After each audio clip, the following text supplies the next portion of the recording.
Hey guys, I had something kind of cool come through today that I wanted to share with you. This came because I had been contemplating the idea of resting a lot, and especially this weekend. I have heard my whole life that I need to slow down, I need to rest more, rest, rest, rest. And it always sounds like a good idea because I do have a tendency to go fast, do a lot.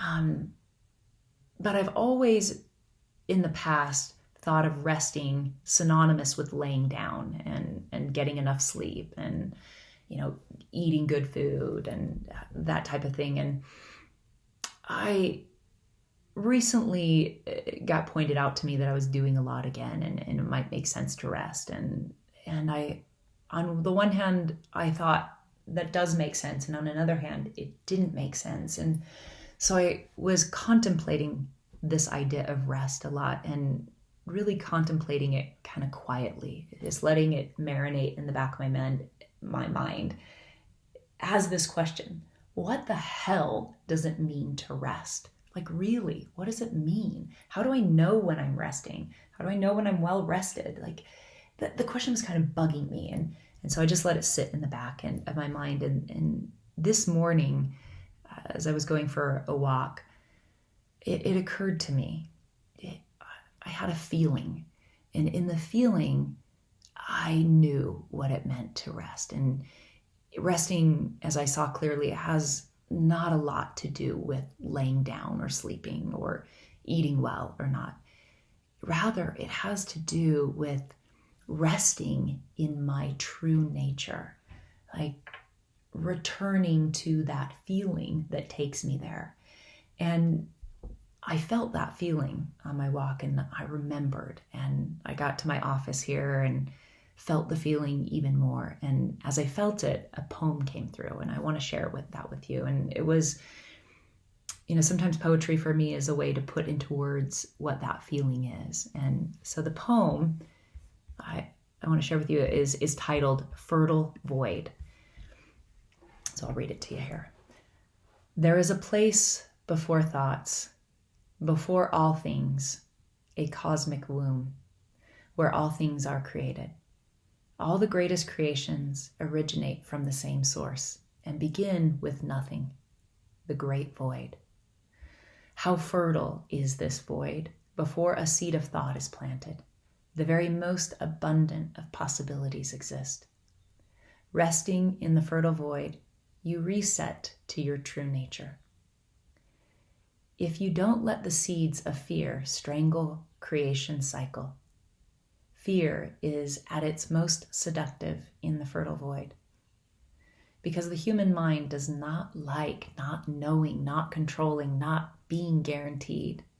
But not knowing, not controlling, and no guarantees are the greatest nutrients to the soil of the garden of the fertile void. Let yourself be stimulated, aroused, total surrender of these illusionary needs, peaking love's true orgasm, a feeling of complete freedom of wants and needs.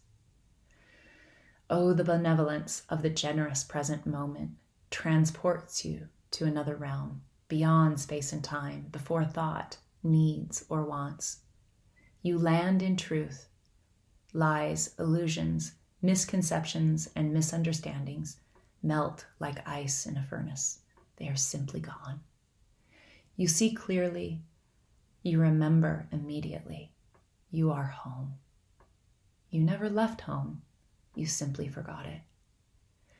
The creative process begins at home. It begins with nothing. Resting in the fertile void. Restoring to our true nature. Love. Here a seed of thought is fertilized from love rather than fear. Love's fertilizer feels different than fear's. Both effective with production, but feel very different. Allowing love's fertilization requires surrender. You must surrender the illusion of controlling your future. You must surrender the need for things to make sense to your logical mind all the time. You must surrender your scarce thinking, the thinking you don't have enough and more is better. Scarce thinking is fear's fertilizer. Whatever thoughts you focus on, you fertilize. Whatever you fertilize, you produce. You produce thought by fertilized thought, the experience of your life. The fertile void is the place of choice. Can you rest here and wait for as long as it takes for the seed of life to come forth from love? And when it does, can you trust it unapologetically? Can you act on it immediately, naturally, with it all the ease and grace it offers, even if, especially if, what you are being guided to do makes no sense at all to your logical mind? If you can do this, welcome to the magic carpet ride of life, 100% guaranteed to take you somewhere 100% perfect for you, but 98% unpredictable what that will be or how you will get there. So to me, resting doesn't have much to do with laying down, but rather maybe pausing what I'm doing to hang out a little bit in this fertile void, to rest in my nature here in the fertile void for as long as it takes until that seed of a fresh new thought comes that can take me on my magic carpet ride and to wherever it's going to take me. Because when I let my thoughts be fertilized from fear, and I've done that plenty, well, now that is the most exhausting thing that I've ever done. So no matter where you are on this ride in life or where it's taking you, remember, you are exactly where you are supposed to be. And I think it's, worthwhile to just enjoy whatever part of the journey you're on, where you are today. Namaste.